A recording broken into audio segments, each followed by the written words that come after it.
Welcome everyone to our podcast show, Knowledge to Inspire. I'm Lauren Patterson, author of Freeing Your Heart for Love. And I am Tiffany Patlin, best-selling author of Unlocking Your Ability to Heal. Woo! So excited for you. Our sole purpose is to discuss a variety of topics, both popular and taboo.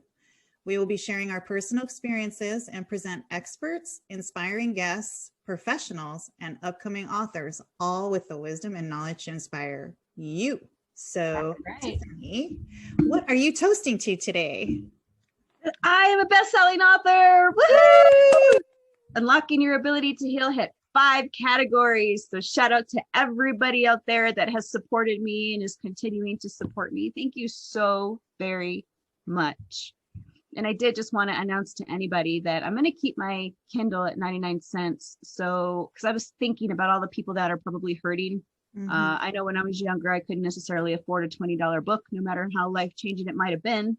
Yeah. So I'm going to keep the Kindle at 99 cents. So if anybody knows of any teens, anybody in the world at all that's struggling, doesn't matter how old you are, male or female, from teen to an adult, to a senior, I'm pretty sure that there will be something in there for you. So you can go and check out that on Amazon, Unlocking Your Ability to Heal. Yay. So you're going to keep it on Kindle, 99 cents indefinitely? For the entire month of March. And then who knows, that might change. Okay. I might keep it for, I have to get my gears grinding and going. Yeah. Yeah, I promoted it on my Instagram page. I told everybody. Thank you so much. Yeah. Thanks so much for the support. And heal the world. Yes. Heal the world. Everything's a song for me.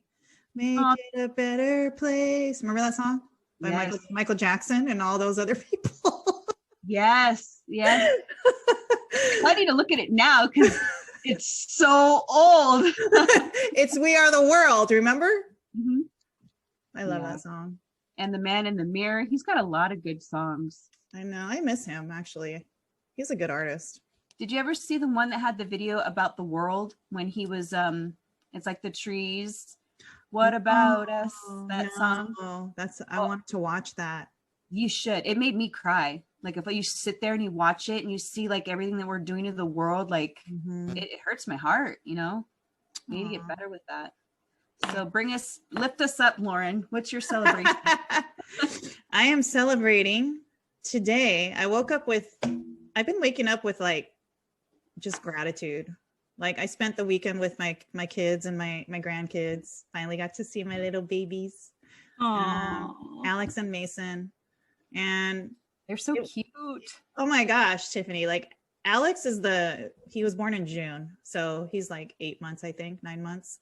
Oh, he's a little chubby baby. So cute. Like he was grabbing me, like pinching me, and just like his little smile with his 2 little teeth in the front. Oh, I just love him so much. So I'm toasting to life and love today.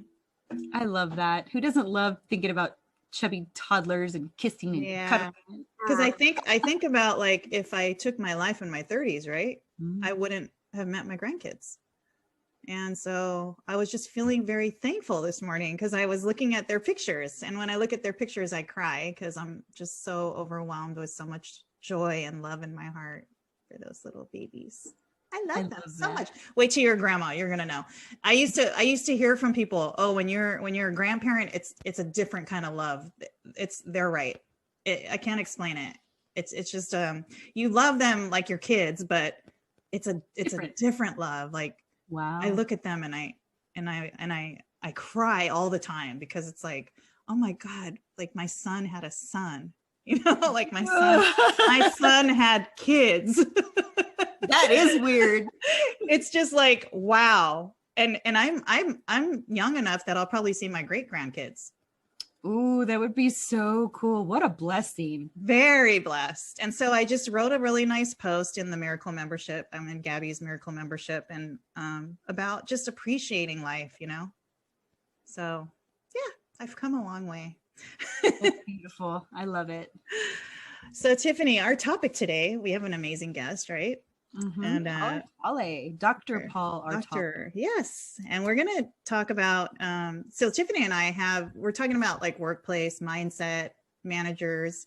And so do you have like a story, Tiffany, to share about workplace? bad manager, good manager?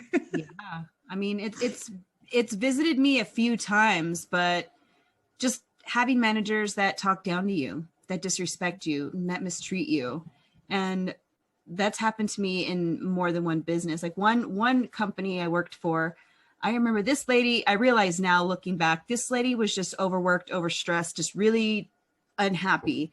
And she took it out on me. Like she was like yelling at me, and I'm just standing there like, and I remember walking away because I was like in tears, like, because I didn't know that I could just walk out. I didn't know that I didn't have to put up with that. You know, I thought I was like, I have a mouth to feed. I need a paycheck. I need money. So this is how I'm being treated. So just take it. But that's not true. And I even asked her, and I said, why are you yelling at me? And she like looked at me and like kind of got pissed off again, because I guess I called her out, but I was being nice. Like I was like tearing up and stuff. And I'm just standing there like that was a little kid. Yeah. And I was an adult. How old were you? This was after Ashton. I just had Ashton. So this was in 2007. I don't remember how old I was. Wow. 27, 25. But something. You went back to that place of feeling like a little girl, because who gets yelled at that age? Mm-hmm. Especially from a manager. Mm-hmm. And I still hadn't developed the power of my voice, so I didn't speak up for myself. That was my little attempt that didn't even work. Mm-hmm. And then the last job that I was at, there was a lot of crap that went on, especially because I was the only female. I felt like I had to work harder than all the other guys. And I ended up taking over, the testing part of the business. And I was a whiz at it to the point where I was training guys and they couldn't keep up with me. Mm-hmm. But I was the only female there with the project management, master's degree. And everyone had that title except for me. New hires kept coming on, and they were younger boys that didn't even know how to use a drill, how to cut lumber with the saw. I mean, they couldn't do any of that. I had to teach them that. And they were given a project management title over me. And there was just a lot, being just, mistreated, disrespected, yelled at. Yeah. And if anybody's going through that now, please leave. You don't deserve that. There's so much you can do to create an income for yourself. You really can. You can. Yeah. I just didn't know that then. Yeah. I mean, I had Paul's in the waiting room, so we'll bring him on in a minute. But I just had, a recent experience that about, Tiffany, about the when we went shelter in place. I started what I called my COVID job, right? That was March of last year. And before that, though, I left a job where I was being harassed by a female boss. Most of my bosses that harass or bully me are females. And so I went to this job, and once again, it started happening. And I decided that instead of running like I always do, I stayed and I just accepted her behavior because that's who she is. And I said, if I keep running, then that's going to keep following me. And I don't want that manager in my life anymore, male, female, whatever. But mostly females treat me that way. And so I stayed, and she ended up laying me off, and I ended up getting a better job. So I think the universe blessed me with a gift, because I stayed and I just tackled the problem and the challenge instead of running like I always do. Because normally I would just quit. Sounds and like then, it's love. Yeah. And I sent her love, right? And I'm just like, okay, well, obviously something's going on in her life. I always try to look at it that way. But I wasn't going to keep running, because I've dealt with bad women bosses my whole entire life. It's a shame. It's really sad, because it's like women should lift each other up, right? Me and you lift each other up all the time, like empower other women. There's enough success to go around for everybody. Yes. And we're both authors. Yeah. We're both authors, and we still support each other. I mean, yes. Come on. I mean, there's a contest I'm entering. I support those authors too. May the best woman win. I'm not a hater. I'm not like, oh, wow, we're competing. It's not a competition. We're in this together. Everybody is going to have enough success to go around. Yes. Yes. Right? Yes. So there's my inspiration. I love it. Okay, so we're going to bring Paul on. Okay. He's in the waiting room. Let me admit him.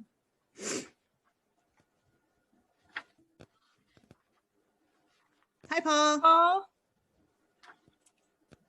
Hello. Hello. Dr. Paul, is it Artale? It is Artale. Oh, Nice. So I'm just going to give a brief description now that we just brought you on. This is Dr. Paul Artale. He is a motivational speaker, author, and trainer who works with companies who want to supercharge employee performance by understanding employee needs and leveraging their strengths. Love it. Thanks for being on. Oh, pleasure to be here. Yeah. So I have the first question for you. So sure. Can you share your story of how you got to where you are today and what inspired you to do what you're doing now?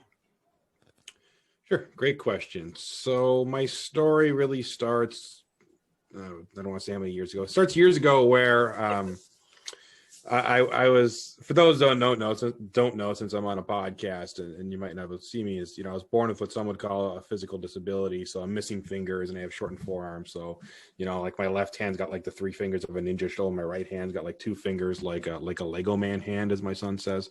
And so that's how I was born. And I had this dream of playing college football. I love sports, love physical sports, martial arts, football, things that I played.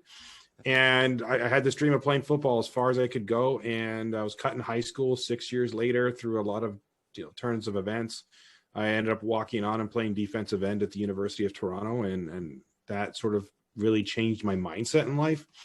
And what it did for me was taught me to really not accept other people's vision of what your future is, but to take control of your own future and to just, go after your dreams, at least take the shot, because, for 6 years I didn't. All right. For 6 years, I didn't do that. And as I looked back on that, I realized there was other opportunities to play football before Toronto, but I just didn't have the confidence. And I said, I would never let that happen to my mindset again.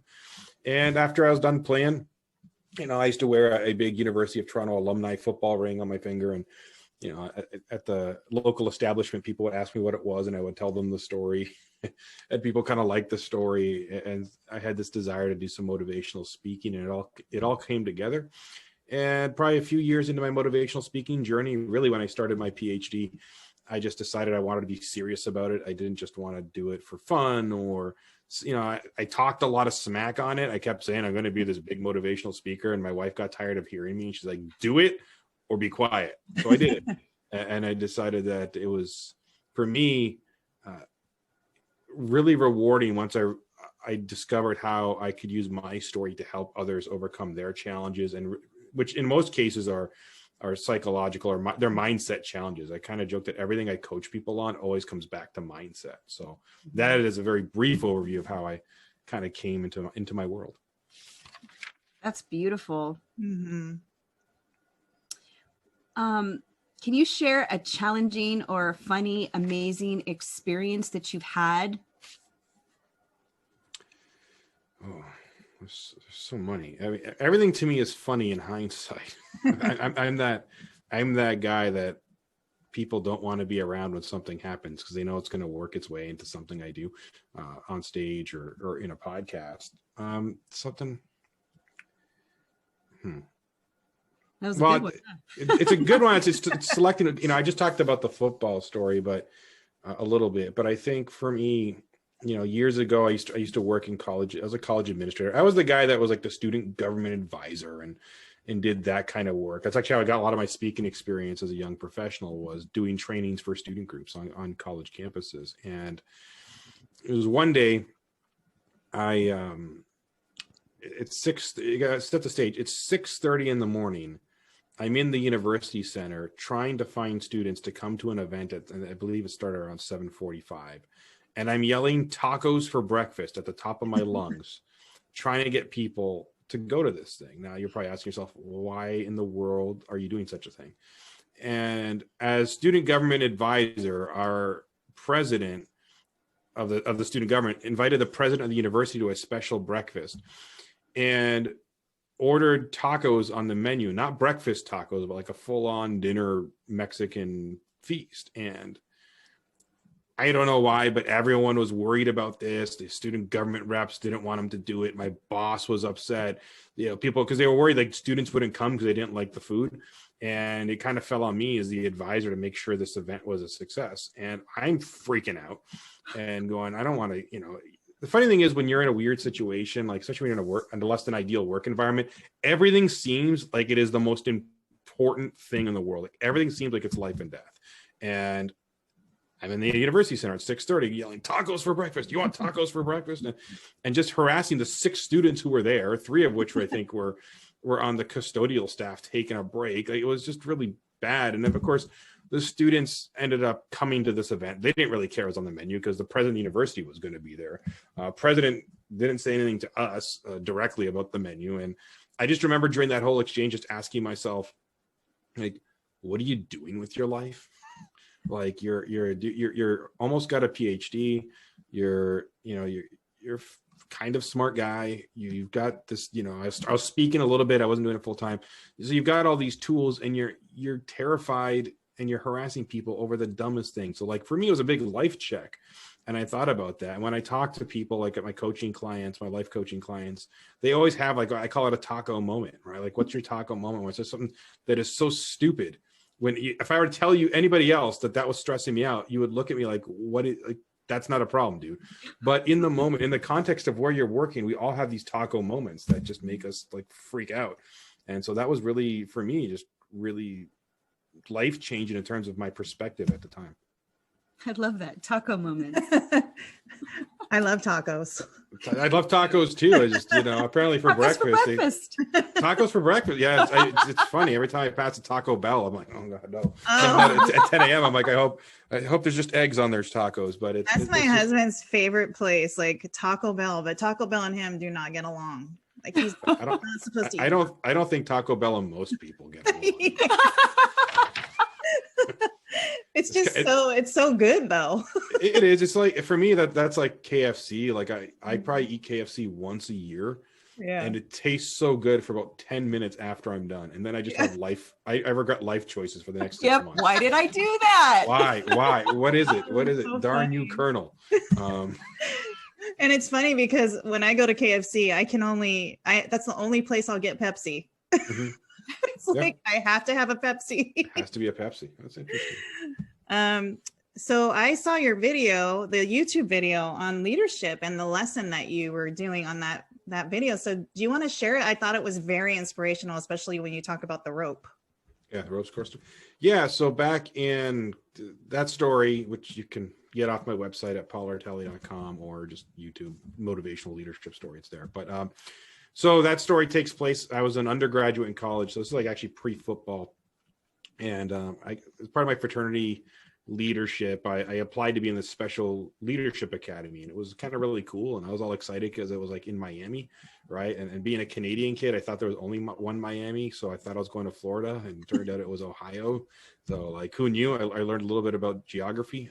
But so I'm on this ropes course and with the guys, and it's going well. The first half of the day is really good, and then the second half, as we're getting sort of closer to lunch, we get to this one challenge. It's the final challenge before lunch, and there's, just to set the stage, there's these 2 platforms that so think of like 2 wooden platforms, square platforms that are separated, I don't know, maybe 20 feet apart, and in between them is a rope, right? And it's hanging there, and you basically have to get all 20 guys on one platform and swing one by one to the other side to the other one. It was actually a pretty simple activity. It was really just about balancing and helping each other. Well, I saw that, and with the way my hands are and my experience in 4th grade gym class, like, I don't do ropes. Like, I don't want to try this. I can't swing, all of that. And so I did something I rarely do, which is play the disability card. I'm like, I can't do it, guys. My fingers, I'm too disabled. I'll cheer you on, like, rah, Delta, let's go.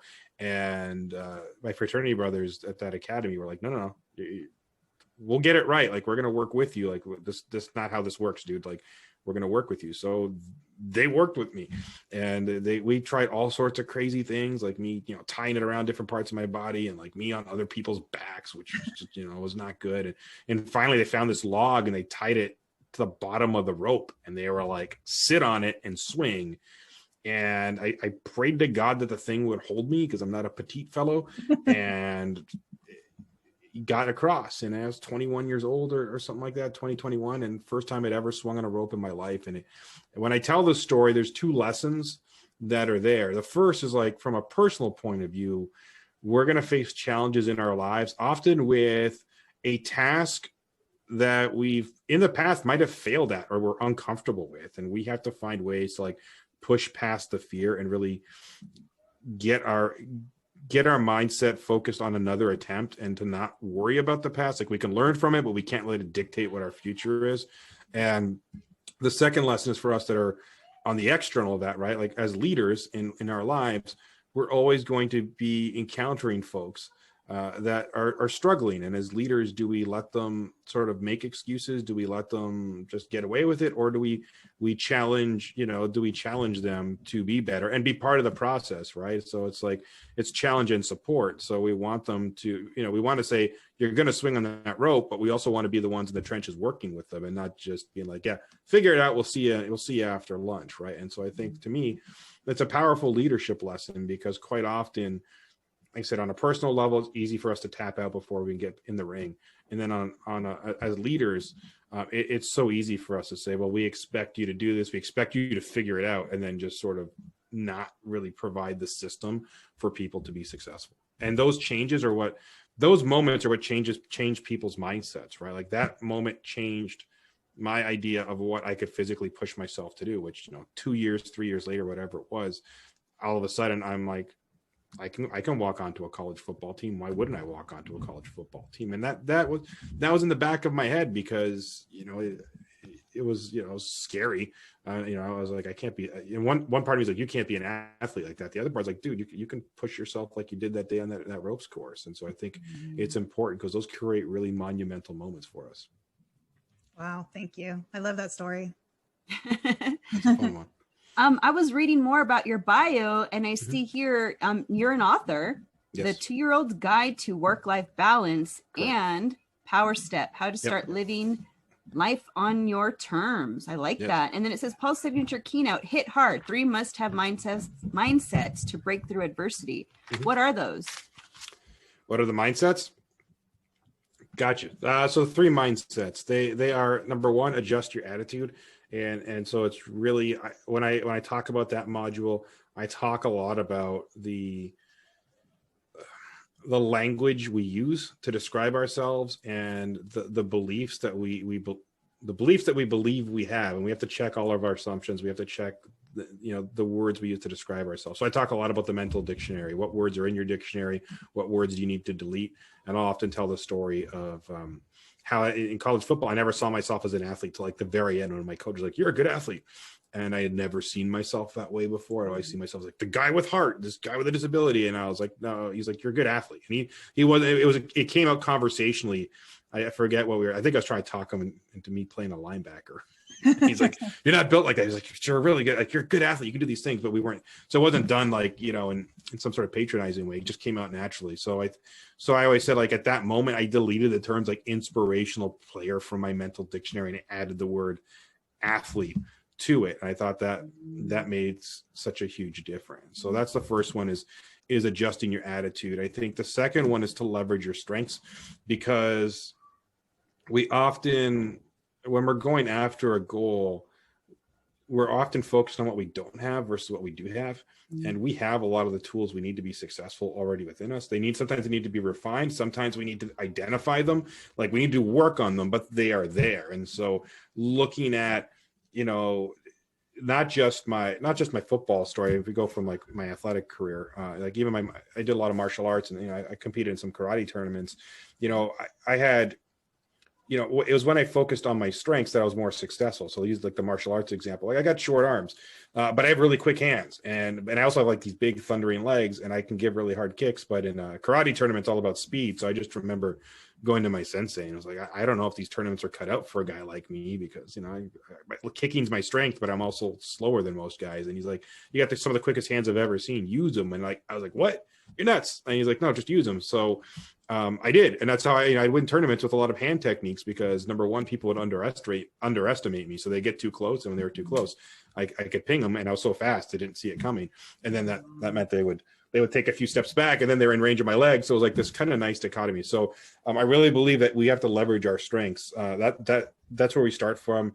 It's the old adage that if we try to focus on things that we're not good at and try to get better at them, we're never good at that, right? Like, think about a job you had where your boss fixated on something you were terrible at.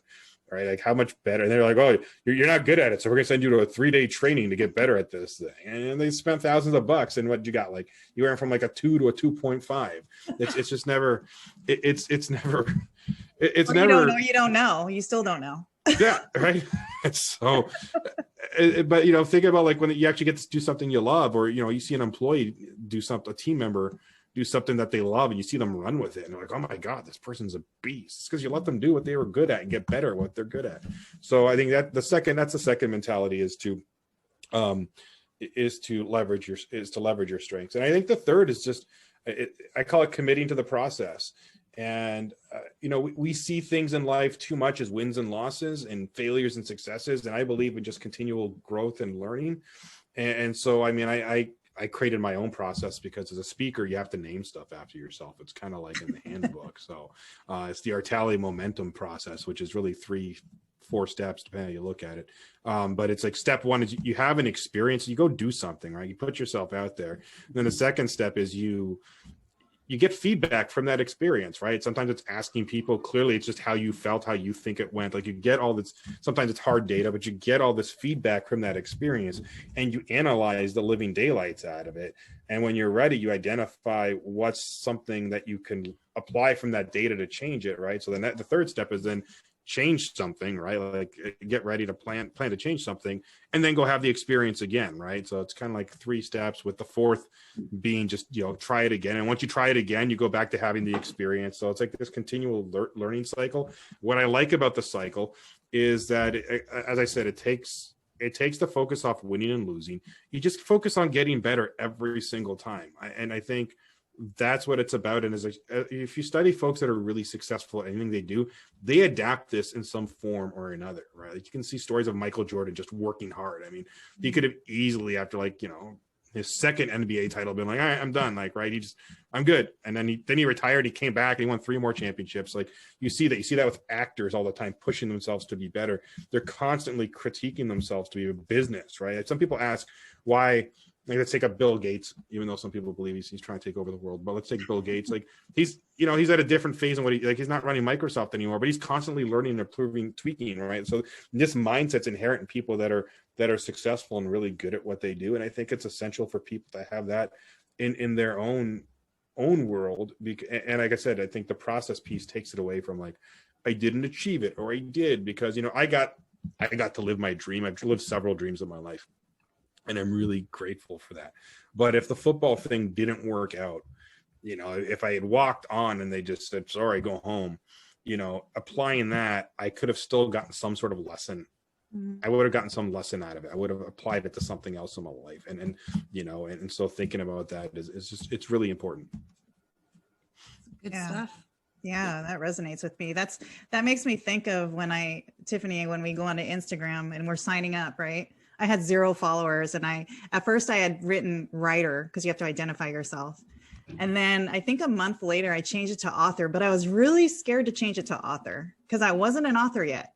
I was still writing, but then I changed it, and I am an author now. I finished my book, but like everything you said resonates with me because it's like, you should already see yourself there, right? Yep. Just envision and manifest that you're already there of what you want to do, just like your story.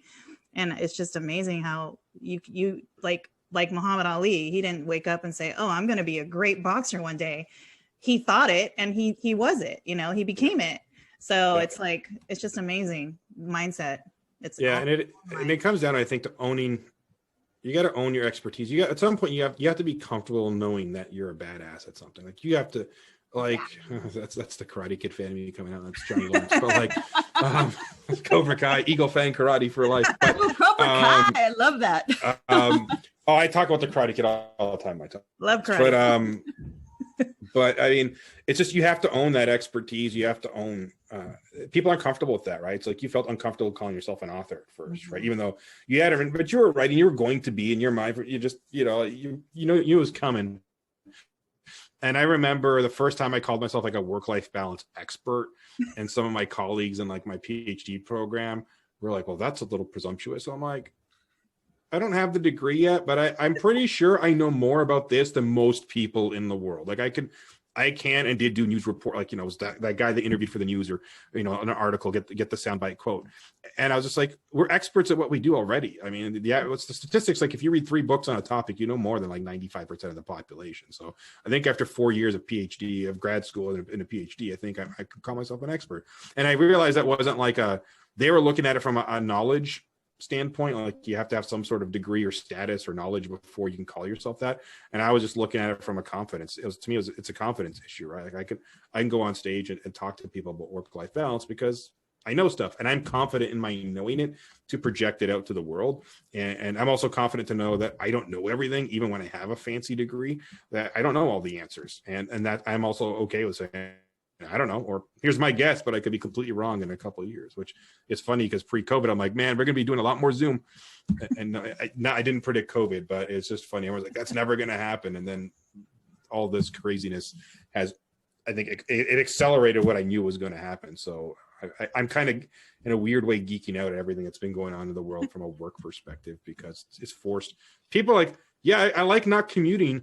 And I like not having a billion meetings, like, you know, like all, you know, I don't need to go all these functions that they send me to. So sorry, bit of a tangent. I go on my bad. That's okay. We're really dying to hear about if you've dealt with a bad manager. So both Tiffany and I have bad manager experiences. I've been bullied by women bosses, especially.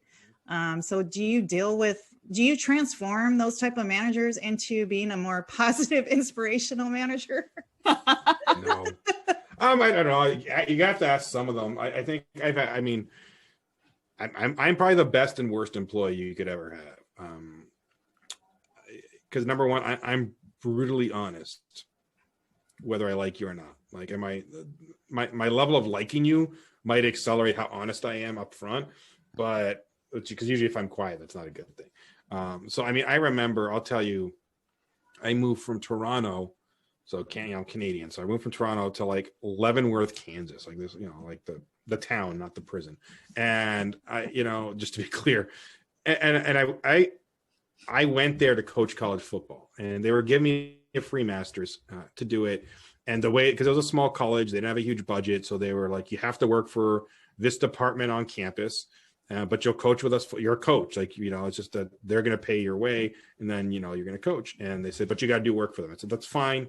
Yeah. I was like 21 years old, work a 90-hour week. That's easy. Right. So I did. And I remember like the second day I was there, my supervisor was like, I want to remind you that you work for us and not the football team. And like got in my face. And I look, I go, I applied for this job on footballscoop.com. So let's not let's not like pretend like I'm here to run your residence hall. That's my motivation, right? and so I don't know why I'm telling this story. I was gonna say like that's my bad. Like I've had a few bad. She was a bully boss. Like there was a lot of, you know, like nitpicking and like, you know, the kind of boss that tries to find stuff wrong with you and that kind of stuff. And honestly, those types of bosses, you can't transform them. They have to transform themselves. And I don't, you know, this doesn't work that way. So me and her didn't, you know, I think about 6 months into the job, no, it was about 3 months. I think at the last game of the season, she told me I couldn't travel with the team for the last game. And we were also on a 4-game win streak, but that didn't matter. And I just looked at her. I said, I'm going on Saturday. If that costs me my job, that's fine. I'll leave. And I mean, I stayed there and whatever, but so I don't think you can transform folks. I think the best you can do is be honest and upfront about with who you are and what your expectations are, and work from there. I mean, because that's probably like the most combative I've ever been with a supervisor, but they can never accuse me of not being honest with what I am and who I am. And some people don't like that. And I find like honest people and people that are like really genuine have problems in the workforce sometimes, because some of those bosses tend to, I feel like they're the ones that stick around and they kind of get promoted, and then we have to deal with them. But on the more positive end, I don't know if I've inspired past bosses, but I've had bosses who have, were super supportive of my speaking career to the point where they baked in, like they saw, here's a guy who's really good at what he does. And he has this talent. Let's use it, and let's give him the flexibility when he's not doing it for us to make his career work. And so I remember one of my ex bosses was just said like, oh man, we're lucky to have your talent, and was basically forced me to be the keynote speaker at this leadership conference I was organizing for the university. I was like, I really don't want to. I'm like, I don't want to mix business and, and this. So she's like, no, the students need this, and she said, do it. And so we had this really good relationship. I was like, okay, I don't mind like working my stuff here, but, can you support me here? And she would. Like, I would get really flexible scheduling to go speak at places and work my craft, and it worked both ways. I would bring other speakers I knew in to help out with programs and stuff, and so it was really good. So I think, I'm not inspiring other bosses or anything like that, but I think the best bosses really figure out, again, back to strengths, what people are good at, what motivates them, and incorporate that into their job as much as they can, versus trying to restrict it and have them suppress it. Because I've been in workplaces where they're like, well, your speaking stuff can't touch, like it has to be separate.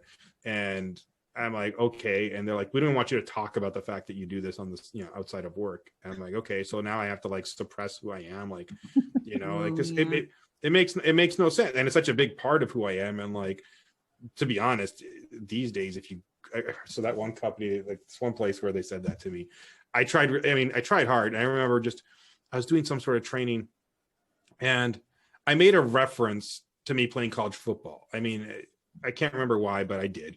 And I wasn't trying to sell myself or anything like that. And at the end of it, the meeting planners were like, how much do you charge? I'm like, what are you talking about? Like, I just did like a staff meeting update. I don't charge for like, she's like, what's your rate? I'm like, what's going on? She's like, well, you said you played college football, so we Googled you, because clearly, dude with weird arms saying you played college ball. People don't believe me. So, so they Googled me, right? I mean, that's the truth of why they probably did it. Not like, oh man, this guy could have played in the NFL. I believe it. So, because if you see me run, that's a long shot. But, and so they Googled me, and it was just funny.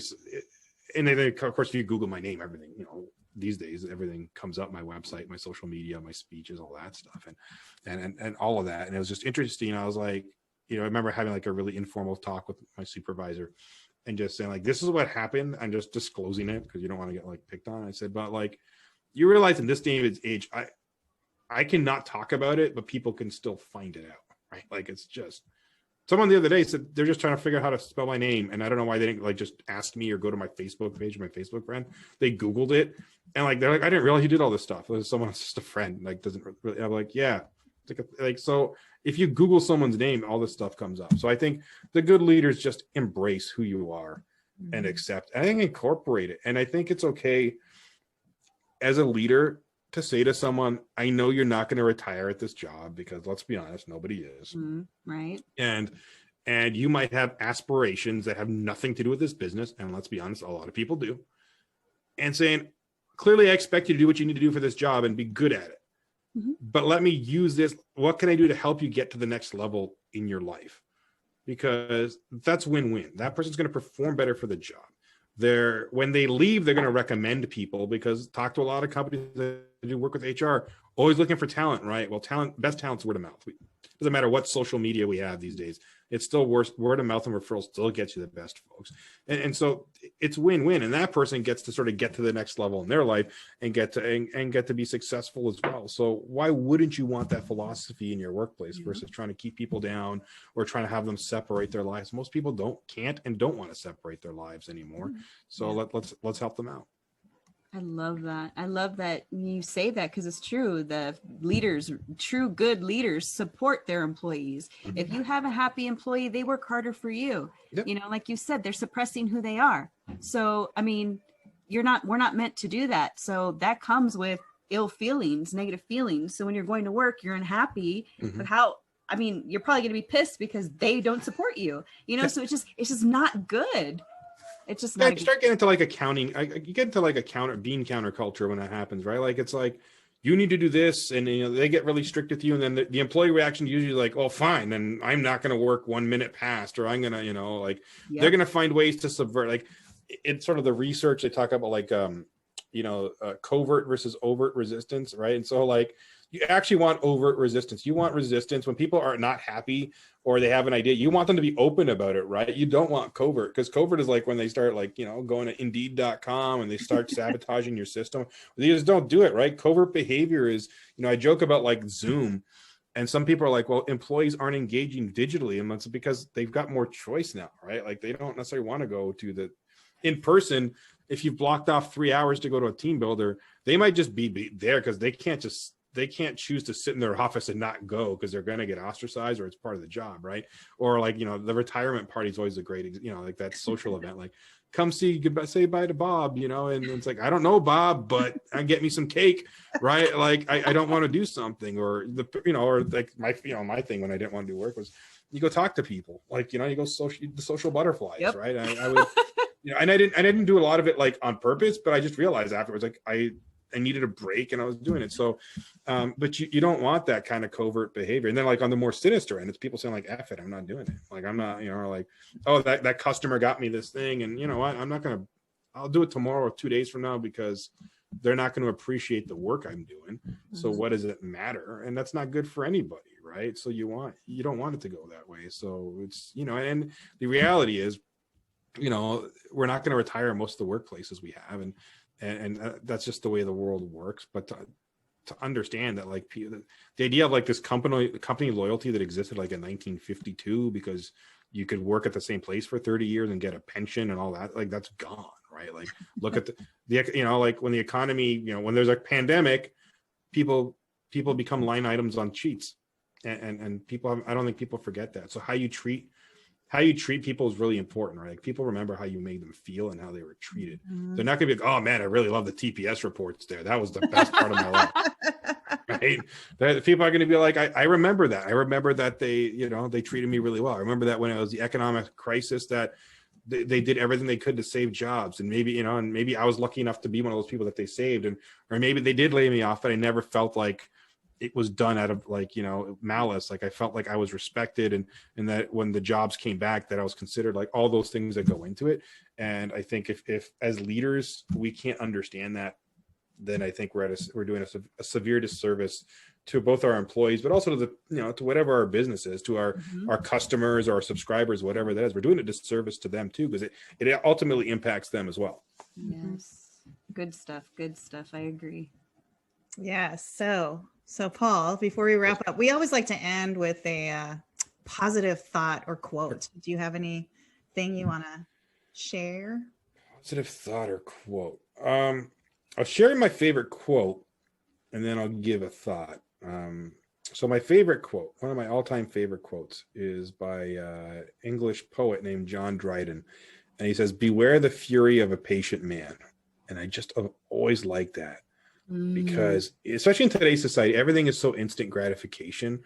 And the reality is our dreams, our successes are almost never, it's not overnight. I mean, you got to work 20 years to be an overnight success, right? Like, I mean, it's just the way it is. And so, when you're grinding out there and you're trying to make it happen, be patient. It's not going to happen overnight. You talk about like having no Instagram followers. I'm still like, I barely have any because I don't do enough on the Instagram, but like it takes time to build it, right? Like nothing happens in a day. And so you have to be patient. Like, for those that are, if you're disgruntled out there at work right now, you're feeling like, I don't want to be here, but I need the paycheck, and that's real, right? I'm never going to be one of those life coaches who's like, just quit your job and flip the table and throw the wine in their face. I'm like, that's just not how, if you live in the United States, health insurance is legit. Like, so, I mean, but be patient, play the long game, right?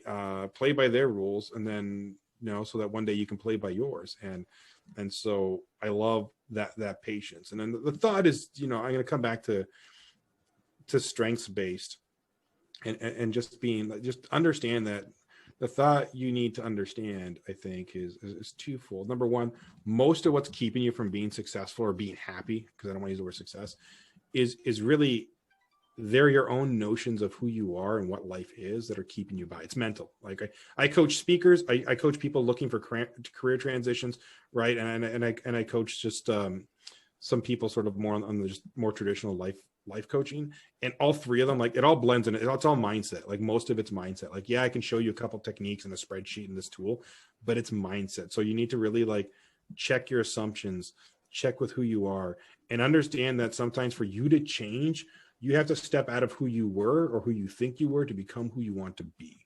right? So sometimes we have to change our identities and let go of things. I used to be for 5 years, in 5 years, I coached about 15 football teams.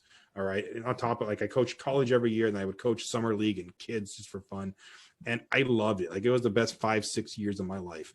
But at some point, to become a speaker, to get to my next evolution as an educator, I had to let that go. And that was tough, because there's no better way to spend a Saturday than on a football field with 4 downs and a crowd. I mean, it's the most amazing thing for me. But I had to let that go. And a lot of times we need to let go of those past things, where they are, whether it's a professional identity or folks, that we thought were our social network, but we've grown apart, but we still want to keep them with us. Like, whatever that thing is, you got to let go of it so you can step into who you are now. Wow. I love that. You were just speaking to me, because I had to give up a career that I thought was going to be my end, the life, but I took a pay cut. I was making 6 figures, and I am so unbelievably happy now. Yeah. So money's not everything. No. Especially once you get past what it is what you want it to do for you. And then you get past I want a mansion and all that kind of like material stuff that usually doesn't matter for most people. It's powerful to reclaim that. Yeah. Now it's always broke, so it doesn't matter. It's true though, but it doesn't. Increased income doesn't mean increased wealth. I mean, you just spend more money. They say more money, more problems. It's that's right. You know how much a horse costs to feed. Yeah, no, it's true. They say the average person, the minute they get a significant pay raise, like they make a significant purchase based on that increased income, right? So they buy a bigger house, they buy a new car, all that. And I've always been I'm like a big debt-free guy. That's just been my mentality. And we're there, and it's I could probably finance a bigger house right now, and I'm like, why? I don't gotta pay anyone. Like, it's just like I have true freedom, right? Like I can, and from my perspective. So yeah, I hear you on that. I've seen it. I grew up in a really kind of posh, neighborhood. We were like the not so rich family in the richer neighborhood, and so I've seen it all. I've seen it from people that have the money and that's just their lifestyle, and then I've seen it for like, we need to finance this lifestyle for appearance, and I've seen how toxic both of those things can be from different points of view. Yeah. Well, thank you. This has been amazing, Tiffany. Thank you. It's been a lot of fun. Anything else for Paul? No, you got some good stuff going on there. So I definitely believe that our listeners are going to be full of inspiration, because you are an inspiration. So thank you for coming on and sharing your story. Yeah. Thank you so much. Appreciate it. Thank you so much. Bye. Later.